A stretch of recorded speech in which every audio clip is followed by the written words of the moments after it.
Hello and welcome to PTV WORLD. I'm your host Sana Maqbool with you in the debate. In today's show, we will be talking about two very important issues concerning Pakistan. The first is with reference to the energy crisis, something that, of course, is a major cause of worry for the general public in Pakistan, especially since the increase in fuel prices as well.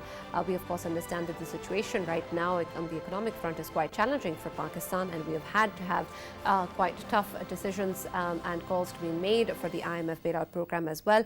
But despite that, of course, due to the international market rates and the Russian-Ukrainian conflict, there are, of course, impacts that have affected Pakistan and other nations around the world as well. And we are also suffering from an energy crisis because of that, in part. We also know that because of the load shedding that has been going on in the country, people, of course, are suffering and are really worried. And Prime Minister Shehbaz Sharif has taken a keen interest into what is going on. And he has also ordered the early resumption of power generation from the plants closed due to various administrative and technical issues, many of which also can be accounted for by the previous government's omission and lack of an understanding of what needs to be done. This is what has been talked about in a recent meeting with the federal ministers and the Prime Minister in the chair to deliberate upon the causes of the load shedding, what needs to be done on various fronts with regards to the energy crisis and how we're going to be able to come out of this. And so that is going to be our first segment in the debate today.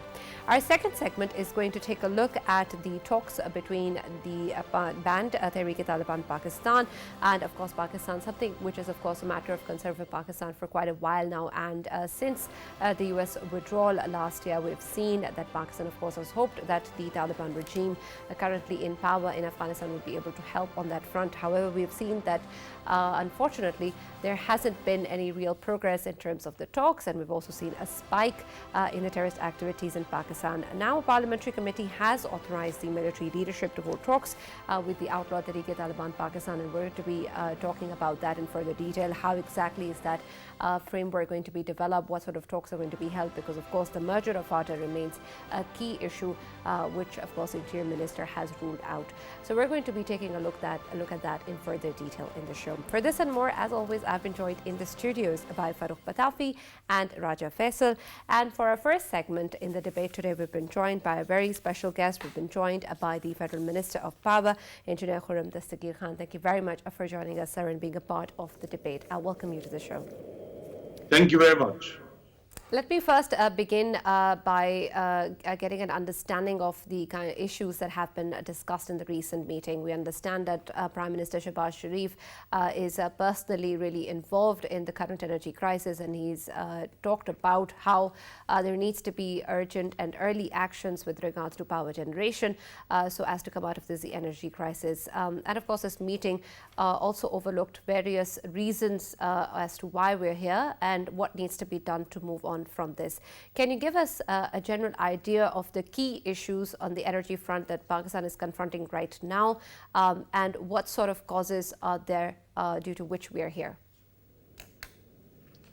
The first cause is the previous government's incompetence, their allergy to CPEC, and their use of accountability as a means of repressing their opponents. That's the first reason.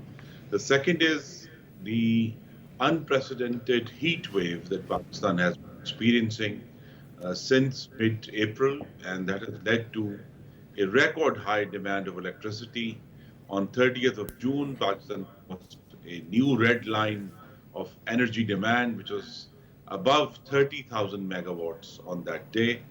And the third reason, of course, which you have alluded to earlier, is the unprecedented and incredible rise in world energy prices, not only in price of oil, but also liquefied natural gas, of which Pakistan is a major consumer, and also unexpectedly coal, which has raised nearly 400% in the first half of this year.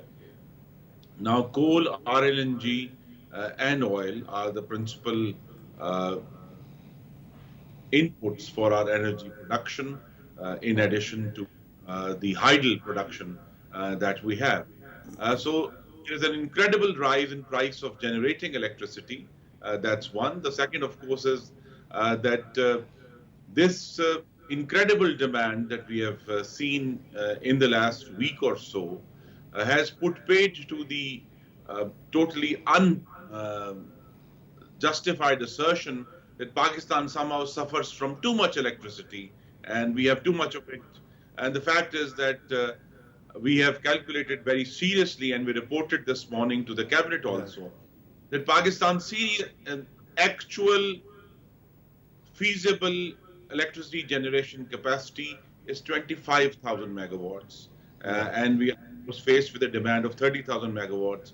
So there is going to be still a gap, which we hope, and we have been blessed, I can only say by Allah Almighty, in the last 4 days, the incoming water at Tarbela has proved a unexpected boon, and Tarbela is nearly now at 2/3 of its electricity generation capacity. So we will have some good news for Pakistan's consumer during the Eid holidays. Right, Minister Saab, I wanted to actually talk about another elephant in the room, that is the circular debt that seems to have reached new heights. Earlier, you were also talking about CPEC and the previous government's animosity towards it. But it seems that even IMF has been asking us to request the Chinese firms that are generating energy to renegotiate the price. Do you think that circular debt is something that is within control, or it can be controlled in coming days, sir? It is definitely out of control. When PMLN completed its previous term in 2018, circular debt was just over ₹1 trillion, 1,060 billion rupees. Today it stands at nearly 2.6 trillion rupees. So there's been a nearly 160% rise since we left. And the crisis is simple. Pakistan generates electricity much more expensively than it charges its consumers, one. Then, of course, this issue of transmission and distribution losses, as well as the lack of capacity by distribution companies to collect the bills that they send out. So that's the reason.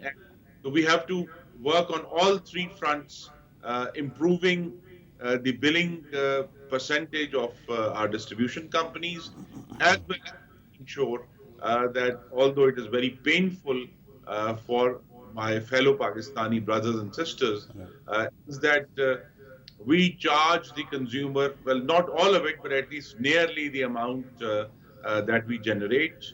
And that just pushes the question further down, which is to how to... Can you give us a number, sir? Can you give us a number regarding the collections shortfall in percentage? Any idea how less are we collecting?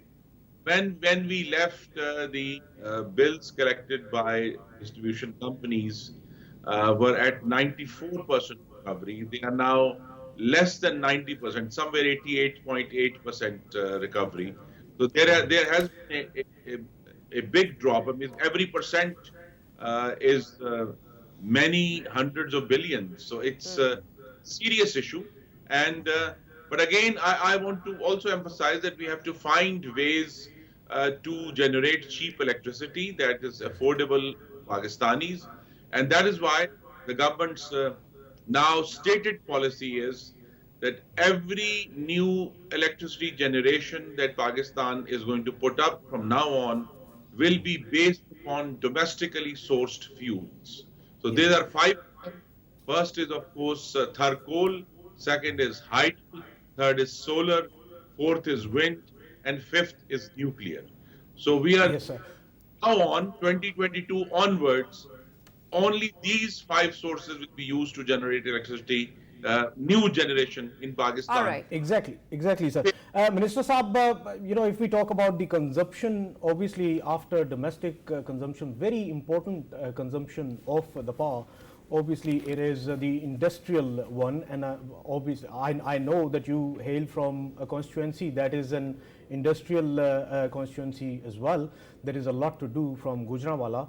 Sir, I just wanted to ask, of course, the businessmen, the industry owners, they have their own concerns about power cuts as well. I just wanted to know, will there be, any hindrances for them to get an access to power in coming future, or there is a plan government is having and your ministry is having for them as well, because they have been coping with the power cuts with usage of fuel like diesel and other energy resources, but of course that is becoming very hard for them to consume that as well, sir. So is there a plan, sir? And could you also answer the CPEC question that I asked earlier, renegotiating their payment system? The industrial policy is very clear when it comes to electricity, that on dedicated industrial feeders, during all these previous difficult weeks that we have suffered, on industrial feeders, there has been zero reduction. And I can say this categorically. There have been certain industries where electricity has been shut down, where there are mixed feeders, where there are domestic, commercial, as well as industrial connections. There some load shedding does take place, but for dedicated industrial feeders, we have not cut them for a single minute in all these past months. So the industry has been working. There have been other concerns regarding provision of natural gas, which some of the industries use for electricity generation, and there, of course, we face a massive shortage. Even for electricity generation this month, we simply do not have enough gas. Otherwise, we would be generating far more. But industry is a priority, will remain a priority, and for the foreseeable future, the industries that have dedicated industrial feeders on them will continue to enjoy 24-hour electricity. Regarding CPEC, that's a long-standing Chinese commitment to Pakistan, but we are very open to move with the times. And now that, for example, the 3 coal-powered plants have become prohibitively expensive in electricity generation, we are finding new ways, thinking new thoughts. One of them, of course, has been to import coal from Afghanistan, which we don't have to pay in dollars, we have to pay in rupees for it. So import coal from Afghanistan, but also I think the medium-term solution towards which we are working is to convert these Chinese-owned coal-powered plants so that they can use Thar coal. And that would give them long-term viability. And our Chinese friends who now feel that they have a more responsible as well as responsive government will be amenable if we began such negotiations. We have already begun preliminary talks with them. Right. Minister Sahab, regarding the 5 energy resources that you were talking about earlier, I want to understand, of course, you talked about how this is something that is going to be used whenever there is a new setup established. Is there going to be any effort made to have the existing setups also shift to such energy resources? And if not, then in the future, whenever we have a new setup, has there been any cost assessment done with regards to the feasibility of actually moving towards these energy resources? And I want to draw your attention to number 4 in the priority list, that is wind energy. I've seen other projects where other forms of energy are being produced. Thar is there, and of course hydel, solar, and nuclear. But I haven't seen any elaborate plans for any kind of wind energy production. Do we have any such plans, sir? Yes, we do. I mean, we are now going into a different mode, putting up energy generation facility, which is very simply and learning from bitter lessons in the past. First of all, we're going to do a reverse bidding process on all these alternate energy and local source energies, so that the Pakistani consumer can benefit from the lowest possible price of electricity, as well as using, of course, domestic fuels, and to ensure that we get the lowest price that is on the market. So we have very good plans for solar, new Wind corridors have been discovered just above Gwadar, not Gwadar itself, but in Panchgur, seems to be very ripe for wind generation. And surprisingly, as of today, I think your viewers would be very interested to note that Pakistan has been far more successful in generating wind power than it has been in solar. We have now a capacity of nearly 600 megawatts of proven capacity in wind, whereas solar is still lags behind at nearly just above 200. So as of today, Why so, sir? Can you qualify the last bit? Because Pakistan has no dearth of sun. And you were earlier talking about heat wave as well. So Pakistan is a warm country. Why would solar not be that optimally produced? Solar energy. It's because the previous government felt that there was already excess capacity. And that is proven to be completely untrue in the summer of 2022. And also, of course, we are going to change the mode. So the whole issue of capacity payments, the whole issue of paying power plants to remain operational, we are going to shut that chapter. And from now on, it's just going to be, we are going to buy the electricity that they produce. And if they don't produce electricity, we don't make payments to them. And also to ensure that these solar power plants, which are going to be a major investment in the coming year, are spread geographically across the country. So not only in Punjab, but also in Balochistan, in South Balochistan, in Fata, so that it's spread out also helps reduce our transmission and distribution losses. Wait. Minister Sahab, you said that if they don't produce, they are not going to be paid. What happens to capacity charges that we had agreed to in the contracts or agreements?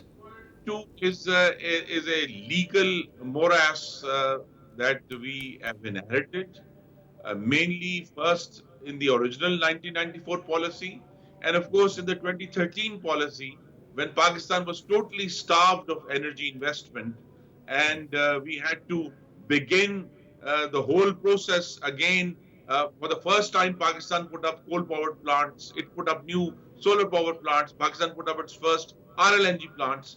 But of course, now in retrospect, it would seem that a wise policy would be, learning from the past, is first of all ensure domestic fuels and to ensure that the new agreements we are going to do will not have capacity payment. Okay.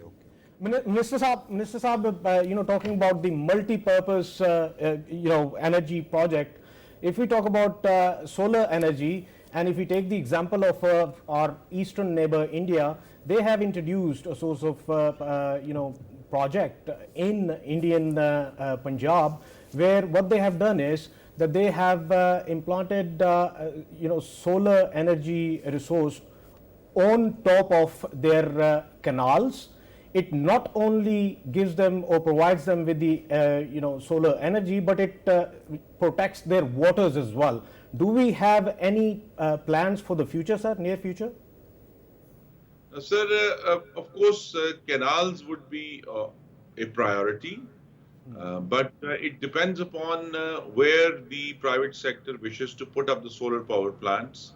And our high priority at the moment is Balochistan, our tribal areas, places which have been hard to reach when it comes to electricity provision because of very long distances and of course longer transmission lines which are then exposed to many other hazards, including some terrorism. So Balochistan is the highest priority, and there if we are able to successfully put up, because it's largely dry desert, a large-scale project that will serve as an example to the rest of the country. All right. Minister Saab, in the recent days, we have seen measures being taken by the government to conserve energy. Some of the measures also include the shutting down of shops at a particular time. I want to understand the scale of benefit of such a measure. How much are we actually benefiting from shutting down shops at the similar time, and is it really making a difference to our energy crisis, and considering the impact it has on our industry as well? And secondly, whether or not we're looking at other measures of energy conservation conservation, for example, in the manufacturing industry, where it is wasted, whether or not any regulations are being revised in that regard, particularly, for example, in manufacturing of electric appliances or others? Conservation is a tough sell in Pakistan. Yeah, it is. To educate the consumer, we have a long way to go. We have, by enforcing shutdown of shops, been able to smooth our electricity provision. Particularly, there is a peak after 9 p.m. And in which the closure of shops has been helpful. But in terms of large-scale effects, they are yet to be seen. And this is very much an experiment that we are watching very closely and collecting data of how well it is going. But so far, large-scale benefits have not been evident, apart from just smoothing down the 9 p.m. spike in electricity demand that happens. That have been successful. But of course, this very crucial issue of having higher specifications. Most of our specifications, if they exist, date from the 60s. That is a totally different era. And in this energy conservation and green 21st century, we have to bring in new regulations and specifications, of which we have begun, but industry has been, like our consumers, very resistant. We tried Minister Saab, you said that you just said that we are experimenting and we are observing this experiment closely. There seems to be a vicious cycle of these experiments. In 2018, we saw similar kind of experiments. In 2014, I think there was similar kind of spike and there was similar kind of concerns and experiments. Is there a possibility that once we learn the lessons, we don't repeat the mistakes? And secondly, are you in a position to tell us when you will be able to put an end to load shedding, current load shedding that is going on? First, we expect to have I won't say load shedding will be completely eliminated across the country, but it will be reduced nearly zero in most urban areas of this country. That's what we call category 1 and 2, where line losses and other issues are less than 20%. We are going to add nearly 4,600 megawatts in the coming year, which should be available next summer for the consumers. But I think it's a very important question, Pitafi Saab, that you've asked. That's because Pakistan is just a very variegated landscape when it comes to not only energy consumption, but also paying for energy. So for those feeders where there are high losses, where people don't pay their bills, there will always be load shedding. But our concern and our preference is that those law-abiding citizens who pay their bills on time, I fully expect, and I say this with great humility, that inshallah, next summer will be tremendously better than this one. Very true, sir. You know, if we talk about our country, obviously we are considered as an agricultural country.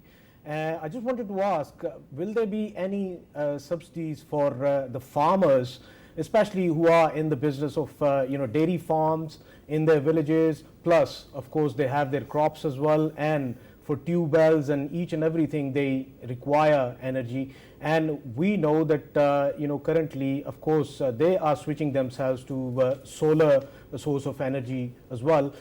Just wanted to know, on the provincial level, sir, will there be subsidies for the farmers in coming years, and them subsidies, will they increase?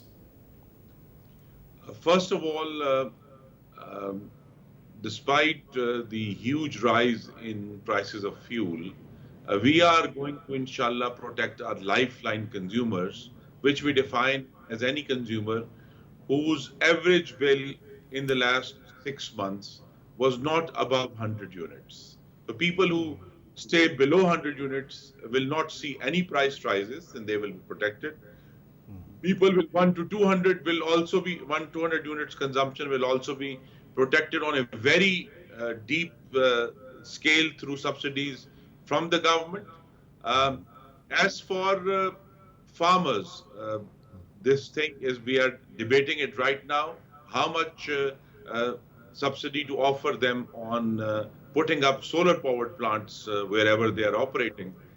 And currently, the best and usable scheme seems to be that after analyzing their electricity bills, perhaps a portion of that bill can be set aside to pay for their solar investment, and so that they can put up the solar power setup at wherever they are, and at a very low price, and through a very long drawn out installment process, they should be able to afford solar power in the coming years. Right. Earlier, when you were responding, sir, twice or thrice you actually referred to the line losses, and that actually brings the attention back to the question of transmission losses and transmission problems and distribution problems. Is there a plan to actually revamp the entire system?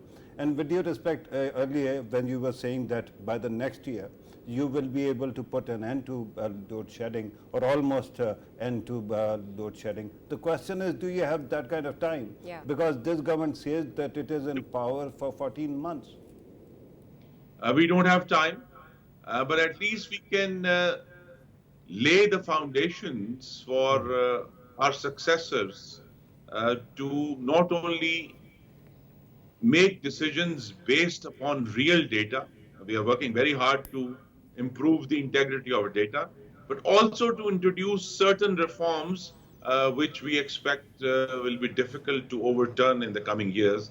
One of which would be that by the beginning of 2023, every new electricity meter that is going to be installed will be a smart meter. It will be reporting directly to the distribution company, so that a massive issue of not only losses and outright theft would begin to be solved. Wherever we have installed smart meters, we have seen tremendous gains in payments and integrity of the system, and also, of course, to begin the process of first ensuring that every new transmission lines that we put up will be what are called advanced transmission system setup.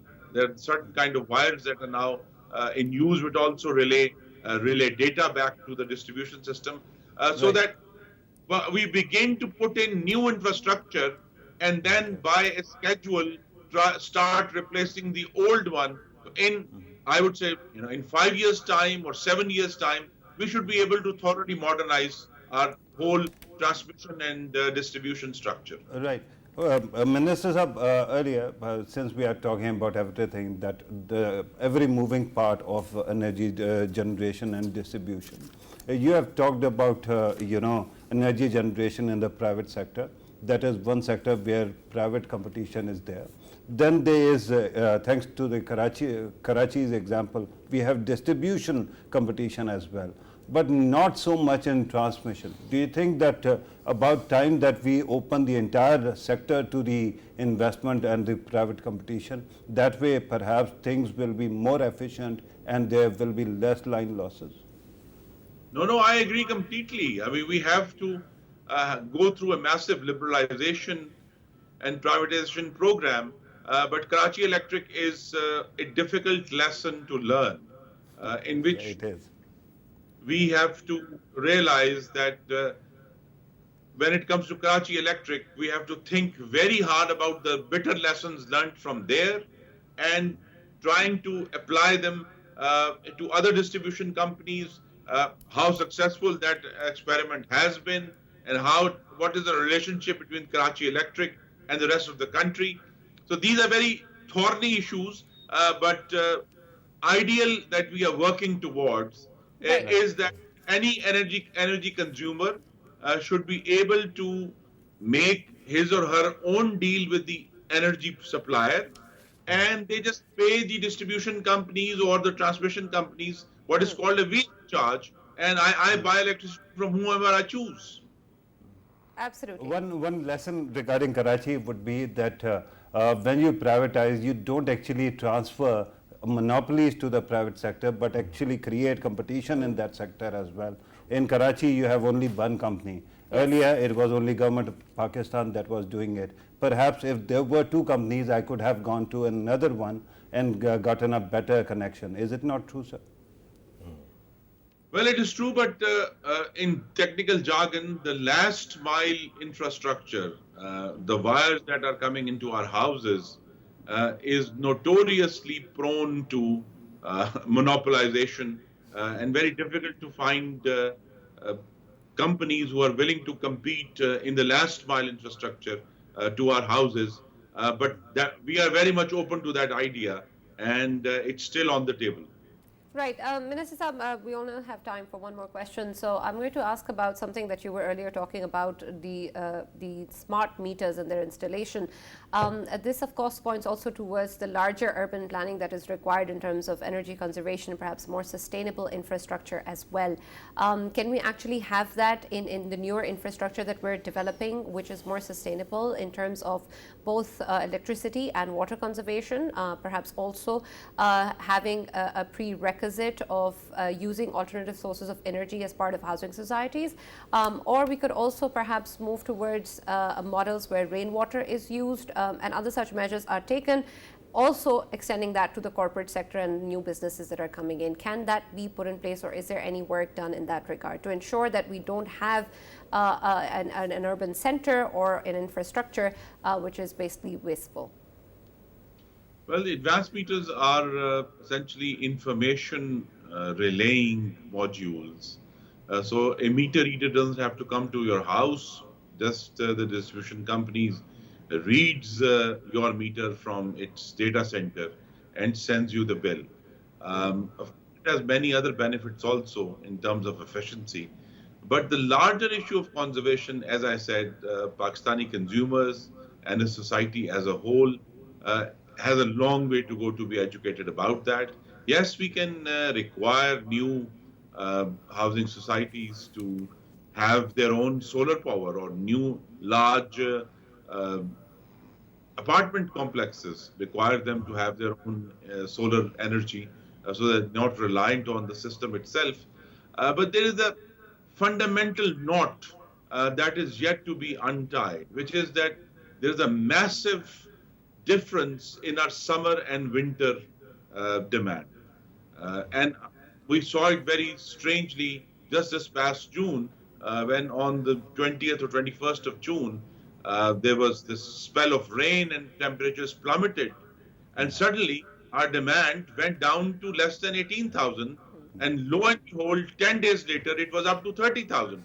So how do you cater to this difference between low demand and high demand, which is, of course, very much seasonal, and that also requires a deep thought on how to ensure that we are, while catering to high demands and also to low demand, we are also doing conservation at the same time.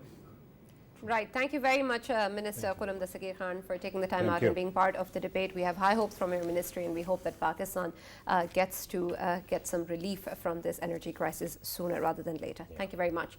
We're going to move on to now our second segment, which is with reference to the security issues that Pakistan continues to face on the terrorist front, something that, of course, is a matter of huge concerns and has unfortunately also increased since the Taliban has taken control over Afghanistan. The talks between the TTP has been something that has been going on for a while now.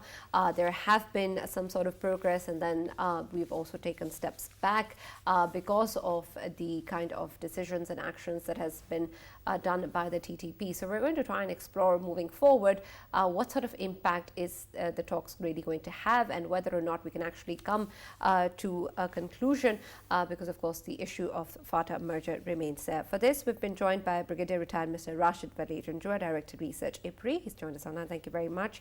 And we've also been joined by Hassan Khan, who's a senior journalist. Thank you very much, gentlemen, for being a part of the show. And as soon as you're online, we'll be taking in your questions as well. Faisal, let me come to you with regards to the TTP and what the Interior Minister spoke about the recent Parliamentary Committee meeting, talking about how the military is now going to be also going ahead with the talks with the TTP. We've had these discussions in the past with the TTP. Is there going to be perhaps a renewed way to look at the situation this time around, especially since the Interior Minister categorically has stated that the FATA merger is out of question? Exactly, it was one of the demands, Sana, and I think nobody would be talking about it anymore, because this is the very first thing. It has been highlighted with the TTP before as well, and now once again. One very important thing I want to highlight here is obviously the talks would be conducted by the military leadership, but later on when progress is made, that progress would be debated upon in the Parliament, which is obviously a very plus point to it, because we will be sure about what have been talked about and how the things would move on with TTP. And to me, I think right now, if we look at TTP has its own factions within itself. Few of the factions, of course, they are lenient in terms they have to discuss with the government of Pakistan. But and they kill less people. They kill less people. No. It's like it's like they have a different stance, and there are certain other who have entirely different stance. They are sitting with few of the factions. They are sitting with ISIS Khorasan. And once again, I would say many of them, they have joined ISIS Khorasan because ISIS Khorasan is paying well, and we know that within TTP. It is being considered as a trade. Terrorism is a kind of a new trade for them, and economy, yeah. It is a sort of economy, and they are running themselves with that. But for now, obviously, we are sure about one thing, that the utmost responsibility would be displayed while talking to TTP. This is not a weaker stance of Pakistan. This is a very strong stance of Pakistan. Pakistan wants to give peace a chance, but if the talks are not going well, then they will be dealt with as they were being dealt with since almost 10 years. All right. Farrukh, you have been very vocal about your perspective on this issue and with regards to the talks as well. What do you make of the military leadership also getting into these talks, and the fact that previously we have seen really nothing coming out of it and only an increase in the attacks within Pakistan? Will we be able to see something different? And if there are so many factions as Faisal is talking about, then how do we decide which one we talk to, which we don't, and whether or not this is going to be something conclusive? Last question first, Sana. This bit about factions being there and certain factions being allied to ISIS Khorasan. I mean, that is a very simple solution. Those who actually are working with ISIS Khorasan by default become ISIS Khorasan. True. So they are not TTP. TTP actually vows to follow the dictates of Afghan Taliban, right? They believe that their caliph is the same.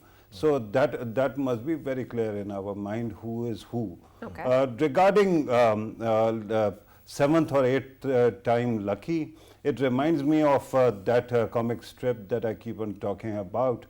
Charlie Brown is trying to hit the football and Lucy actually removes it, and every time he says that this time she is going to relent, she doesn't. So how many times Charlie Brown? You started with Shakai, Sararoga, then we saw in Malacca and elsewhere as well. And repeatedly, every time we have negotiated with with TTP, the result what we have seen is that they have gained time, they have reorganized themselves, they have been more brutal, and they have taken swaths of land, right? So if this time it is going to be different, I will be surprised. Okay. Regarding the last lesson that we have learned, the US negotiating with Afghan Taliban, and this used to be a thing during PTI's time. Everybody would say, if they can talk to them, why can't we talk to our guys or people who are killing us? One, because see what happened to Afghanistan after the US left and Taliban took over, right? That is one lesson. The second thing is they were killing foreigners These guys are killing our own people. So there is a difference. So in the end, Plus it I also mean, got an state of award. Pakistan is going to decide what to do. I cannot say anything. But when it comes to my 2 cents, I am not hopeful, and I don't think it is going to lead to anything good. All right. Let me also welcome in the debate Brigadier Retired Rashid Wali Janjua, Director Research, IPRI, and Hassan Khan, who's a senior journalist. Thank you very much, gentlemen, for being with us today. I'll start with you, Mr. Janjua. When we look at the current situation, and if you heard what Farrukh was just talking about, it seems to be that this is something that has been going on for a while, and we haven't really seen a positive outcome, and we're trying the same strategy again, hoping for a different result. Will it be different this time? Of course, that remains to be seen. What, in your opinion, can be done with regards to the talks differently so that we do actually get a different result?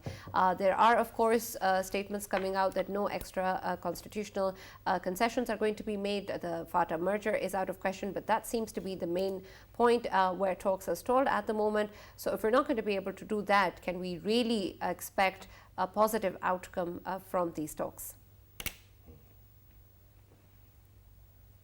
Yes, we can expect a positive outcome provided we stick to our brief and we do not accept those demands which are irrational. The merger of the former FATA with KP, it's a given thing, and there's a constitutional amendment for that. We can't go back on that, and there could not be terra incognitas in any countries in ungoverned spaces where which act as the feather beds of terrorism. So we just cannot afford that. And I think a positive outcome is a function of the give and take on both sides, and for TTP to clearly understood that they have to operate within the constitutional ambits. But we need to understand the kind of fractures within the TTP and the pressures on Taliban, because Taliban's relationship with Pakistan's and Pakistan's clout was a function of support Pakistan was rendering. And I think there are cleavages within Taliban. You see, there are Kandhari groups, there are Haqqani group. Both view things a little differently. And you got to understand that Taliban cannot go beyond a certain level to force TTP's hand because of their own ideological old affiliations. And we need to ensure that we do not compromise and we do not accede to their requests which violate our sovereignty. Brigadier Sahab, when you were talking about give and take, I was wondering, could you actually qualify that? What kind of give and take might be there? What kind of chips might be on the table from both sides? You see, it would be a desire of TTP to retain some kind of influence, regional autonomy, and still have some kind of a territorial control without the checks and balances, and without those laws that they got to abide to, especially after the merger. And so is that a possibility? Yes, this is not a possibility, but perhaps we can alleviate some of their concerns, which emanate from their old experience, that we renege on our commitments, that is mainstreaming, that is allowing them incremental integration into our overall social space. I think those are the considerations, and if you use the local, some of the mushrans, I think some kind of guarantors need to be there, and on Afghanistan side it is Taliban, on our side there are tribes. Their tribal elders could act as guarantors to this peace between TTP. All right, let me go to Mr. Hassan now and try and understand the role that the Afghan Taliban can play in this regard, because previously we've seen that, of course, this was something that was tried to be utilized by Pakistan in terms of the kind of understanding that perhaps may exist with the TTP and how these talks can be facilitated. But we haven't really seen that sort of support. And we've also given statements with regards to Pakistan's concern of Afghan territory being used against us as well. And even on that front, we haven't really seen a support. And there has been quite strict remarks from the Pakistan side as well with regards to this. However, if we can't really rely on the Afghan Taliban to facilitate in this process, should we keep talking about their factoring in these talks? And can you also speak to the need of guarantees from the Afghan the tribal Mashran? The biggest problem is in the past we have seen that TTP kept on killing them, the tribal elders, and even if they actually give any guarantee, it is going to create a lot of problems for them. There is. Are you hearing me? Yes, please go ahead. Yeah, thank you. Thank you very much. I think this is a very much crucial development. Talking with the terrorists or with the militants who fought against the state, who killed thousands of people, innocent people who attacked our mosques, who attacked our school, who attacked our markets, etc. So I think this is we have to be extra careful. The way the talks started, and you saw when it was brought into the public, I think this was almost a public perception is that the public is not in favor of it. And that's the reason, because I don't know from where this idea has come in and who was the architect of starting the way the negotiation began with these militant organizations. Look at their demands. Pitafi and the demand is very, I think we have to look into who is behind these demands. The way Brigadier Sahab also talked about the tribal Mashran and the Afghan Taliban. Look, this demand of denotifying the merger or taking the tribal area back into the position, it is the demand of these so-called tribal Mashran who are the beneficiaries of the old order. One. Two, it is the demand of the Afghans leadership, whether it is Taliban, whether it is the others, whether it is the Democrat. So it is their demand to keep the Durand line in focus and to keep its position, its status controversial. So as for it's looking into the region, observing the region, being from this area, I'm pretty sure that this demand was put into the notes of the TTP by two parties. One, anyone I talked to those who participated in the Jirga, so-called Jirga, who was sent to Kabul, that the Afghan, the tribal Mashran, who are called Mashran, they were suggesting the TTP leadership that you better demand the demerger of this tribal belt, so the rest of your demand will be automatically fulfilled, like carrying weapons without any hindrance, without any obstruction from the government. Like you will have a free area where you can go, etc.